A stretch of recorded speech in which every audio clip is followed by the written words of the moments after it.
Kita masuk pertemuan ke-8 sekarang di insiden respon dan digital forensik. Jadi, mulai dari pertemuan 8 sekarang, kita akan fokus ya belajar tentang digital forensiknya. Jadi, di awal tadi teman-teman sudah eh, dibekali bagaimana membuat sebuah tim insiden respon ketika ada event atau ada insiden-insiden yang terjadi di dalam baik itu sebuah organisasi, akademik, ataupun dimanapun nantinya. Kemudian tahapannya bagaimana untuk melakukan insiden responnya. Nah, sekarang di dalam insiden respon tersebut nantinya akan ada tahap yang namanya digital forensik. Ya, jadi ketika kita tidak hanya mendeteksi ada insiden apa saja nih, ya, tapi ketika kita harus merespon insiden itu, maka ada satu ilmu lagi yang dipakai itu namanya digital forensik. Supaya tujuan dari digital forensik ini adalah untuk mengambil atau mencari bukti-bukti digital yang terkait dengan insiden yang terjadi. Ya. Nah, karena mata kuliah ini gabungan dua mata kuliah antara insiden respon dengan digital forensik, maka kita bagi dua pembahasannya. Ya, tadi kalau misalkan mau dibahas lebih lanjut insiden respon itu bisa jadi satu mata kuliah. Ya, kalau di S2 dulu saya mata kuliah insiden respon ya fokusnya insiden respon. Tapi nanti ada mata kuliah digital forensik lagi. Nah, itu 14 pertemuan ngebahas digital forensik. Ya. Nah, tapi untuk di layar S1 hanya sekedar pengetahuan saya buat teman-teman di sini saja. Ya, jadi kita tidak akan masuk lebih detail. Tapi untuk masalah nanti di tools apa segala macam nanti kita akan bahas lah. Oke, apa itu digital forensik? Tadi saya sudah singgung sedikit ya. Jadi kalau kita bicara digital forensik itu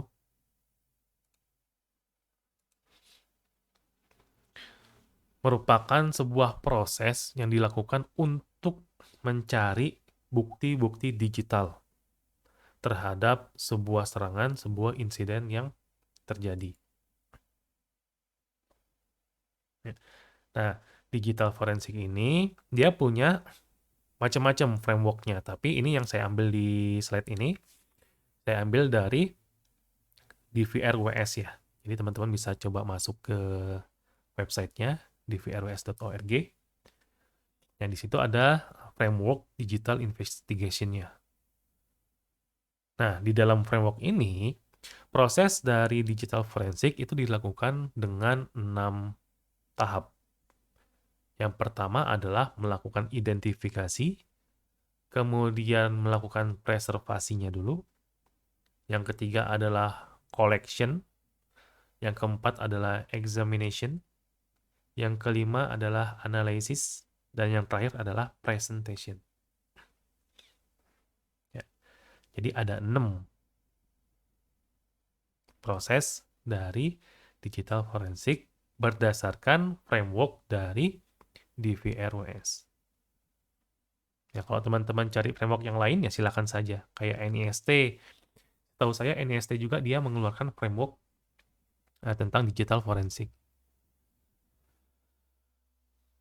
Ya.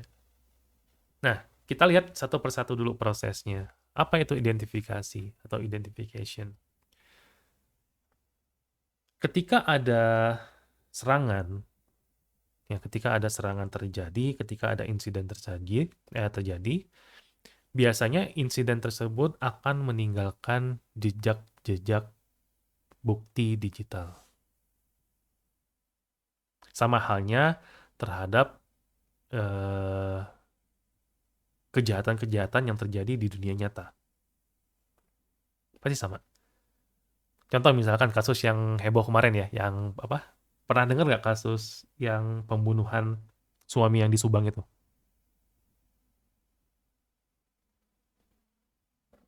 Suami apa istri ya? Saya lupa lagi. Pembunuhan istri dan anak gitu kalau nggak salah. Atau suami dengan anak ya. Saya lupa lagi. Gimana Kang?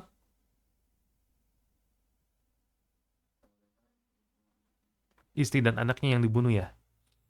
Yang di Subang gitu ya kan. Sampai sekarang kan kasusnya seru tuh. Ya. Nah, mau nggak mau, pihak berwajib pasti akan menggunakan jasa. Waduh, jasa gitu ya. Jasa tim forensik. Tapi ini hubungannya dengan physical forensik. Ya. Nah, apa yang dilakukan oleh forensik? Ya, dia akan mencari jejak-jejak buktinya. Mulai dari tempat TKP-nya, kemudian area perimeter sekitar tempat TKP-nya, ya, terus korbannya, meninggalnya kenapa. Ya, kalau misalkan ditusuk, ya, ditusuk sama pisau misalkan, dilihat posisi tusukannya dari mana, sudutnya berapa derajat, arahnya ke atas apa ke bawah. Kemudian bisa kalau dari kiri, sudutnya ke kiri itu biasanya dilakukan oleh tangan kiri. Kalau sudutnya ke kanan dibunuh oleh tangan pembunuhnya itu adalah tangan kanan dan seterusnya. Sampai hal sedetail itu mereka bisa tahu. Ya karena setiap ada insiden pasti akan ada jejak-jejaknya. Nah, cara berpikir ini terbalik dengan para kriminal. Kriminal itu berusaha untuk meninggalkan jejak. Jadi, digital forensik ataupun forensik lah ya, saya ambil contohnya forensik apapun lah. Ya, konsepnya sama kok. Ya.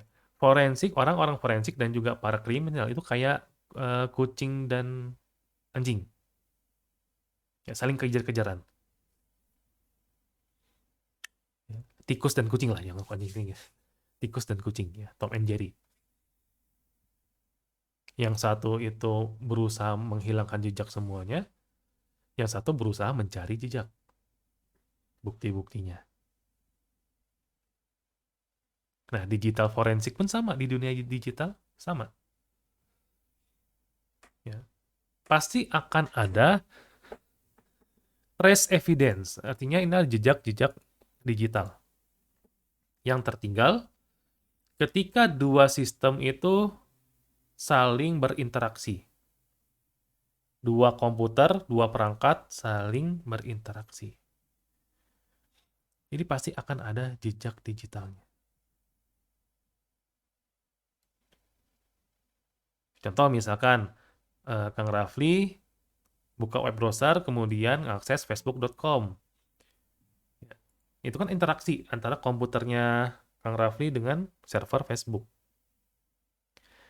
Ya, ketika ada interaksi, biasanya server Facebook itu dia akan mencatat ya jejak apa ya, bukan jejak ya, log ya istilahnya ya. Log-log yang Kang Raffi akses ke sana. Oh, berarti Kang Raffi ngakses ini, IP ini, fitur ini, dan seterusnya. Ya, pasti akan ada. Nah, dengan cara kita mencari IP address, mencari lognya, ya itu termasuk ke dalam bagaimana cara kita mengidentifikasi nantinya apa saja jejak-jejak yang bisa kita ambil. Ya, macam-macam. Tadi ya saya bilang ya bisa dari log, terutama di log itu banyak kok yang terjadi. Server-server itu pasti punya log. Bahkan komputer teman-teman sendiri punya lognya. Ya, seperti itu. Itu yang dilakukan di identifikasi. Nah, contohnya bagaimana prosesnya dari identifikasi? Misalkan ada insiden serangan malware. Ya. Kemudian kita akan identifikasi ini penyebab malwarenya apa? Apakah dari USB, apakah dari floppy disk, apakah dari CD, DVD, apakah dari internet, apakah dari aplikasi, dan seterusnya. Ya. Nah, kemudian kita analisis sistem yang terkena atau yang terinfeksinya. Ya. Oh, komputer ini yang kena malware, oke, dianalisis. Kemudian kita cari log yang ada di proxy ataupun yang ada di firewall. Kita buka lognya. Ada nggak catatan-catatan yang anomali? Artinya ada paket-paket atau ada data-data yang itu patut dicurigai atau yang teridentifikasi sebagai malware-nya. Nah, kemudian kita review IP address dari asal IP address tersebut. Ya, IP address itu dari malware itu kita review, kemudian barulah kita bisa mendetailkan ini malware-nya jenis apa.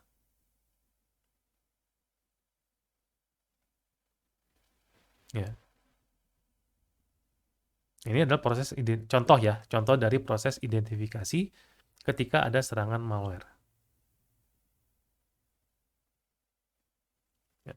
Nah, intinya sama, serangan apapun pasti akan punya proses identifikasinya, ya. Ada proses penyebab, kemudian analisis, ya kita cari log-lognya, kita identifikasi log segala macam, ada nggak, kita review IP-nya, dan intinya sih hampir sama lah, ya hampir sama tentang ya proses-prosesnya.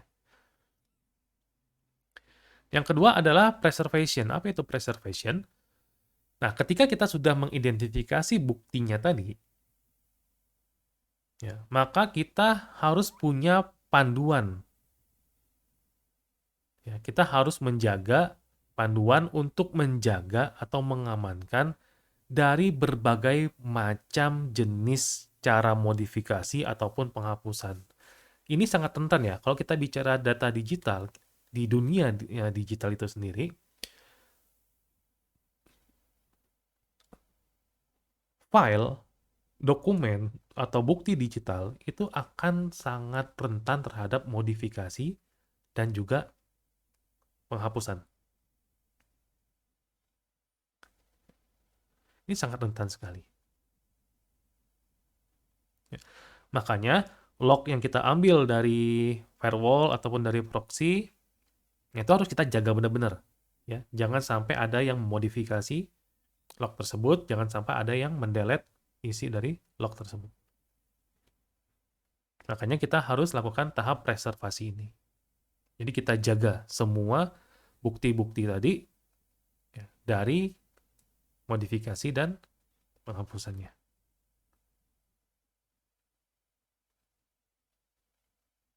Nah, makanya biasanya seorang digital forensik ya, istilahnya apa ya, nama orangnya itu ya, investigator ya, kalau nggak salah ya, lupa lagi.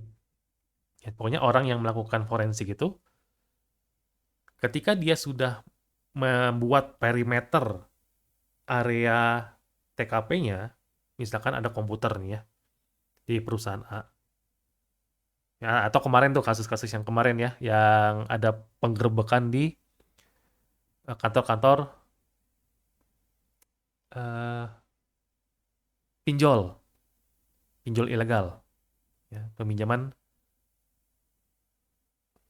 online ilegal. Ya kan ramai tuh. Ya. Nah, apa yang dilakukan pertama kali ketika ada penggerbekan itu? Yang dilakukan pertama kali adalah semua staff, semua pegawai yang ada di perusahaan itu harus segera menjauh dari perangkat komputernya. Itu prosedur utamanya.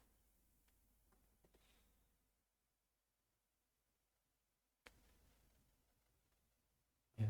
Jadi pihak berwajib itu mereka sudah paham. Ketika targetnya itu berhubungan dengan perangkat-perangkat digital, maka yang dilakukan adalah tolong jauhi dulu. Setelah itu buat perimeter, taruh garis line kuningnya. Nah, setelah diamankan areanya, maka tugas berikutnya adalah para digital forensik masuk. Nah, ketika sudah diidentifikasi di dalamnya, barulah bukti-bukti yang tadi yang sudah diidentifikasi itu diamankan oleh para digital forensik. Jadi tidak ada boleh yang masuk ke area itu, tidak ada yang boleh menyentuh data-data tersebut tidak ada yang boleh dan seterusnya. Pokoknya mereka buat perimeternya. Nah, ini yang dimaksud dengan reservation.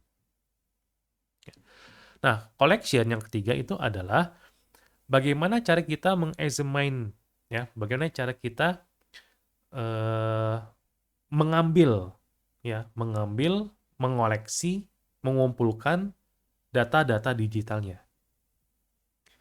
Ya, jadi tahap 1, tahap 2 itu kita baru mengidentifikasi dulu ya, belum mengambil ya. Ada nggak log firewall? Oh, ada nih. Oke, catat. Ada nggak log proxy? Ada, catat dulu. Ada nggak log di komputer ini? Ada, eventnya ada, catat dulu. Ya. Aplikasi apa yang terbuka saat itu? Misalkan. Oh, ini, dan seterusnya. Catat, catat, catat. Oke, identifikasi semuanya. Sudah ada list identifikasinya, barulah nanti di tahap ketiga kita akan collect. Nah, cara mengkolek, cara mengambil data-data atau data digital tadi tidak boleh sembarangan. Karena apa? Karena tadi yang saya bilang ya, data digital itu tuh sensitif. Ya. Salah sedikit itu bisa hilang. Salah sedikit itu bisa berubah. Salah sedikit itu bisa terhapus. Apalagi kalau kita mengambil data atau bukti digitalnya dari perangkat-perangkat yang sifatnya volatil.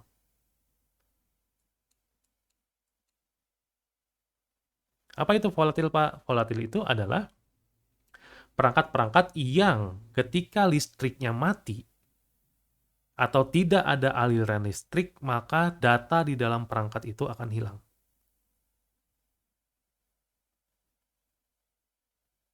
Ya, biasanya seperti itu. Ya, itu paling susah. Ya, makanya kalau teman-teman sering lihat film ya, film-film tentang kejahatan digital misalkan ya, Die Hard misalkan ya, teman-teman pernah nonton Die Hard 4 kalau nggak salah saya. Ketika dia mau digerebek, pasti si penjahat itu dia akan matikan komputernya, harddisknya dicabut, kemudian dihancurkan, dibakar, sampai tak bersisa, sampai berkeping-keping piringannya. Ya, kenapa nggak yang lain? Kenapa prosesor yang nggak di ini? Ya karena di dalam prosesor itu ada cache. Di dalam komputer itu ada RAM. Nah, cache dan RAM itu sifatnya volatil. Kita cabut saja listrik, nanti datanya hilang. Udah. Nggak perlu dihancurin kok. Tapi kalau yang namanya secondary storage, kayak USB, kayak flash drive gitu ya, kemudian hard disk, baik itu hard disk SSD ataupun HDD biasa, ataupun hard disk eksternal, itu sifatnya adalah non-volatil. Walaupun tidak ada aliran listrik, datanya masih tetap ada. Nah, makanya pada dicabut semua. Dicabut, dihancurkan. Ya, seperti itu. Oke, nah ini collection-nya. Kemudian, ini adalah beberapa daftar tempat penyimpanan bukti digital biasanya yang ada di komputer. Kita bisa ngambil dari mana sih data-data digital ini? Ya. Nah, biasanya di dalam sebuah komputer, data-data digital itu tersimpan di dalam register atau cache yang saya bilang tadi. Ya. Kemudian disimpan di routing tabel ada, di ARP cache juga ada. Ya, itu biasanya di memori RAM juga paling sering. Nah, jadi kalau teman-teman bikin surat nih misalkan ya, bikin surat pakai Microsoft Word, ya isinya misalkan dari Kang Albert ke Kang Faisal. Halo Kang Faisal, tolong kirimkan uang sebesar sekian jika proyek Anda ingin dimenangkan. Nomor rekening ini. Salam hormat, Albert. Oke.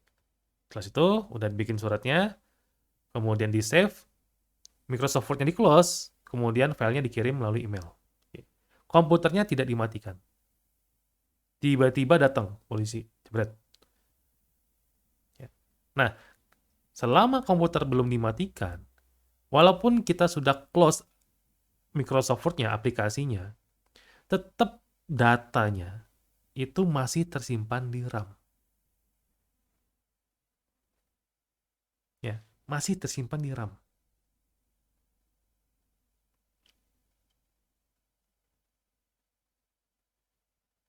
Nah, permasalahannya adalah RAM itu sifatnya volatil. Ya, RAM itu sifatnya volatil. Jadi ketika tiba-tiba Kang Albert digerebek, jebret, gitu ya. Nah, lakukan, oh bukan, ini bukan nyuruh yang nggak bener ya. Tapi biasanya nanti supaya nggak ketahuan, kita langsung matiin, cabut kabel listriknya.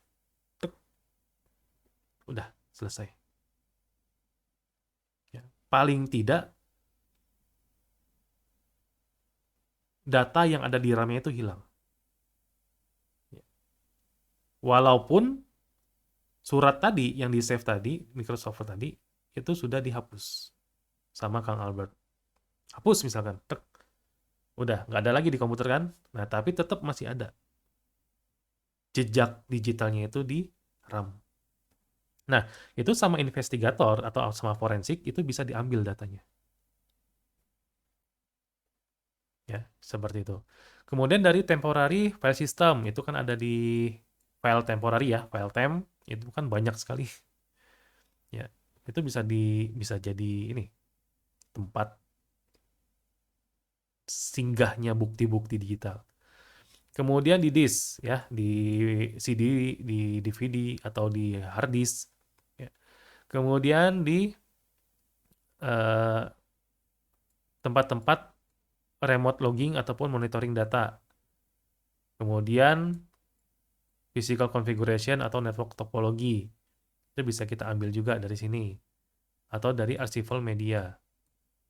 Ya, jadi banyak sekali tempat-tempat yang bisa kita cari barang buktinya. Ya, teman-teman hati-hati. Ya, harus paham mana yang sifatnya volatil, mana yang sifatnya non volatil. Ya, itu aja. Nah, nanti teman-teman silakan baca dokumen ini. IETF. Ya, ini seru nih. Kemudian bagaimana cara kita eh, menangani dan mengamankan eviden ya barang bukti yang kritikal. Nah, itu juga kita harus tahu cara cara step by step-nya bagaimana. Karena kesalahan dalam kita menangani eh, barang bukti tadi itu bisa mengakibatkan hasil investigasi kita atau hasil forensik kita itu tidak valid. Ya, ini yang hati-hati. Nah, makanya ya saya salut lah ya kalau misalkan tim ya, digital forensik dari KPK itu bisa mendapatkan bukti-bukti. Itu nggak bukan sesuatu yang dimanipulasi ya. Jadi bukti-bukti itu memang benar-benar ada. Mereka cari benar-benar tuh. Ya, kalau teman-teman tertarik di bidang digital forensik, ya silakan gabung ke KPK. Ya, itu kepake banget. Ya, itu pasti kepake banget. Oke, kemudian ini contoh ya, ya namanya dokumen COC ya, bukan Clash of Clans ya, Chain of Custody. Ini merupakan dokumen yang menggambarkan potongan-potongan dari barang bukti yang ditemukan. Jadi ketika kita menemukan barang bukti, maka kita harus buat dokumen COC-nya. Ya, itu harus ada. Dan itu harus melekat pada barang bukti tadi. Oh, ada hard disk misalkan. Oke, ini adalah COC hard disknya. Ya, ditulis isinya. Kapan kita, oleh siapa yang menemukan, kemudian deskripsinya apa, bentuknya apa, dan seterusnya. Ya, nah, ini contohnya. Ya. Detail dari medianya apa yang kita temukan sebagai buktinya. Ya, misalkan deskripsinya, Western Digital, WD sekian-sekian hard drive. Oh, berarti ini adalah sebuah hard disk. Kemudian siapa pembuat vendor dari hard disknya? Ini. Modelnya apa? Ini. Serial number-nya berapa? Tinggal kita cek ya di hard disknya, ketemu.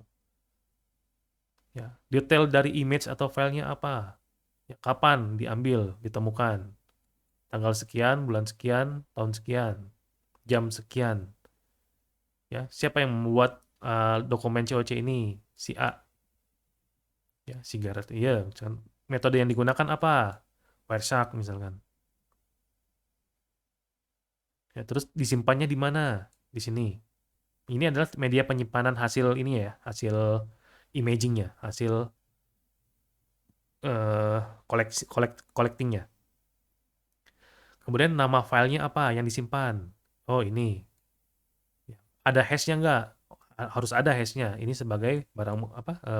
Barang buktinya nanti untuk validatornya. Ya, untuk validatornya. Nah, setelah itu baru kita buat COC-nya.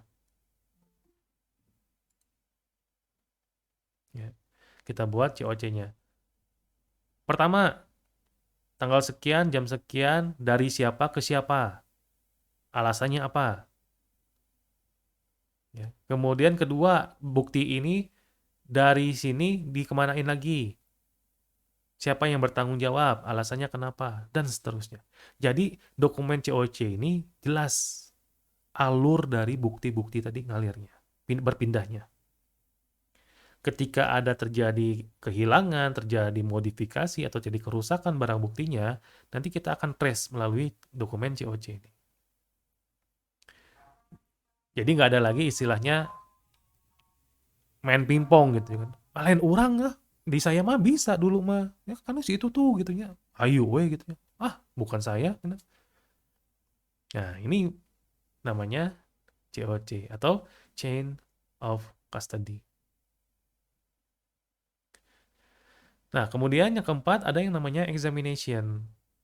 Ya, dalam fase atau proses examination ini, kita akan menentukan tools dan teknik forensik yang sesuai dengan barang bukti yang kita kumpulkan tadi. Dalam rangka mengambil atau menemukan dan mengekstrak data dari barang buktinya. Oke. Hard disk itu kan barang buktinya, fisiknya. RAM itu kan barang bukti fisik yang sudah kita kumpulkan tadi. Nah, sekarang examination itu kita akan mengekstrak isi di dalam barang bukti tadi. Kita cari dokumen-dokumennya, data-datanya, dan seterusnya.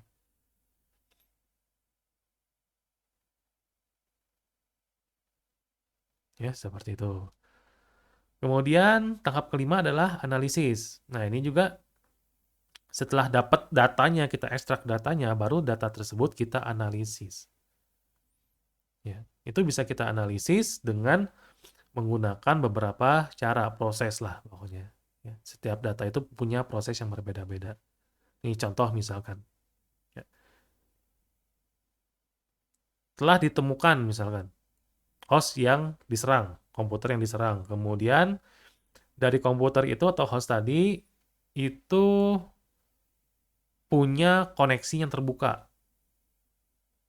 atau terhubung ya, terbuka ke eksternal IP, ke IP yang di luar sana. Ya, kemudian traffic dari komputer host tadi ke eksternal IP yang di luar itu kita cari paket menggunakan paket capture. Ya, kemudian kita analisis. Kemudian setelah itu kita tentukan jenis serangnya apa, jenis serangannya bagaimana.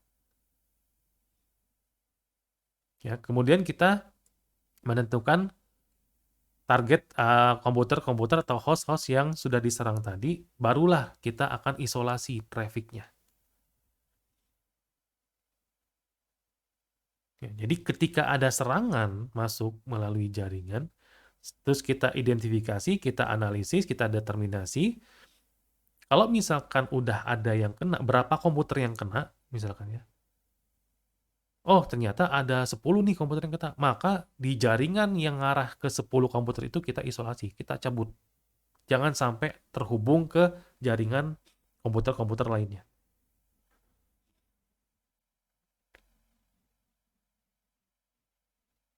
Ya, ini perlu daya analitik yang tinggi nih. Jadi kalau teman-teman tertarik di digital forensik yang mau nggak mau, ini harus kuat analisisnya. Karena setiap serangan itu akan mempunyai efek yang berbeda-beda, proses yang berbeda-beda. Jadi kita harus tahu karakteristik dari setiap serangan itu bagaimana. Serangan melalui jaringan, serangan melalui eh, malware, itu punya karakteristik yang berbeda-beda.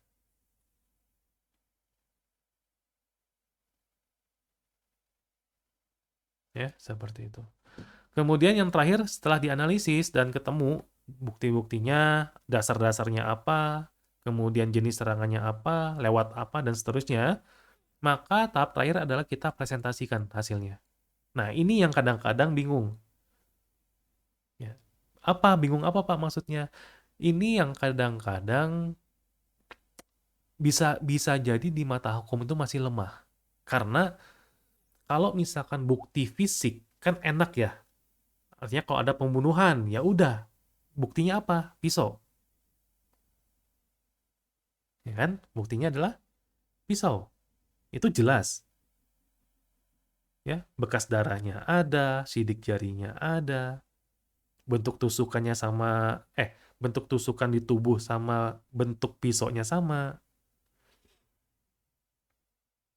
Ya kan? Itu bisa kuat tuh di buktinya sebagai bukti di mata hukum. Nah, cuman permasalahannya adalah kalau data bukti digital, gimana caranya? Bagaimana IP address itu bisa menjadi bukti misalkan?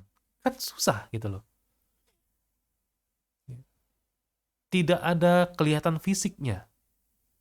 Nah, makanya kita buat yang namanya presentasi. Ya, kita presentasikan ke dalam bentuk yang nantinya itu bisa menjadi bukti yang kuat di mata hukum. Nah, syaratnya cuma 3. Ketika kita membuat presentasi, kita bentuknya report biasanya ya. Ketika kita membuat report digital forensik, satu, laporan itu harus jelas.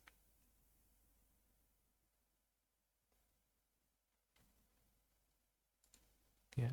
Laporan itu harus jelas. Jadi,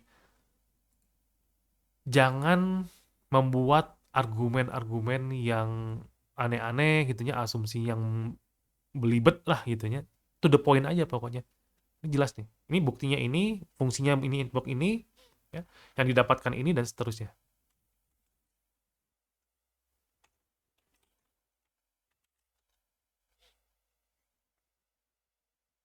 Ya, jadi harus jelas. Itu yang pertama. Terus yang kedua itu adalah concise. Concise itu apa ya? Ringkas ya, singkat. Jadi nggak usah panjang lebar apa reporting itu. Jelas yang pertama, yang kedua itu harus ringkas. Yang ketiga, unbiased.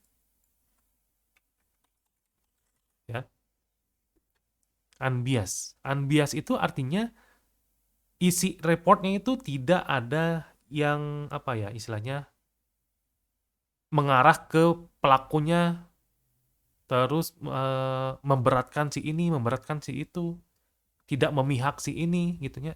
Tidak boleh ada isi laporan seperti itu. Jadi harus netral. Ya, ketika kita bicara bukti ya sudah, kita hanya menampilkan bukti-buktinya saja. Ini buktinya dari IP ini milik si ini adalah ini dan seterusnya. Udah. Nanti masalah terbukti atau enggak bukti ini itu serahkan pada hukum. Jadi tugas kita digital forensik itu hanya sampai memberikan report digital forensiknya saja.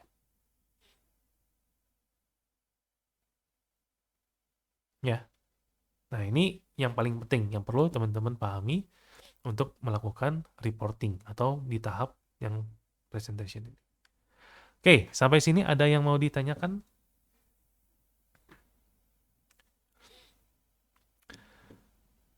Nanti insya Allah ya, saya tidak janji juga ya. Artinya untuk pertemuan-pertemuan berikutnya kita akan coba ya, saya akan buat videonya dengan menggunakan salah satu tools yang paling banyak digunakan oleh para digital forensik. Ya. Karena apa? Satu, free, gratis. Ya. Namanya Autopsy. Ya, namanya Autopsy. Nah, ini teman-teman kalau mau ya silakan download, tapi ukurannya 1,2 giga. Ukurannya 1,2 giga. Nah, kemudian kalau ada waktu juga, saya sudah siapin beberapa VM. Nanti yang akan saya coba tunjukkan ke teman-teman. Ternyata kita bisa ngebuat sebuah OS yang akan dijadikan sebagai alat bantu untuk melakukan digital forensik. Ya, mudah-mudahan ada waktunya ya. Kalau nggak ini apa namanya? Kalau tidak ada masalah, tidak ada halangan dan seterusnya. Oke, nah ini silakan kalau mau teman-teman mau nyoba ya downloadnya. Ya, ukurannya ya tadi saya bilang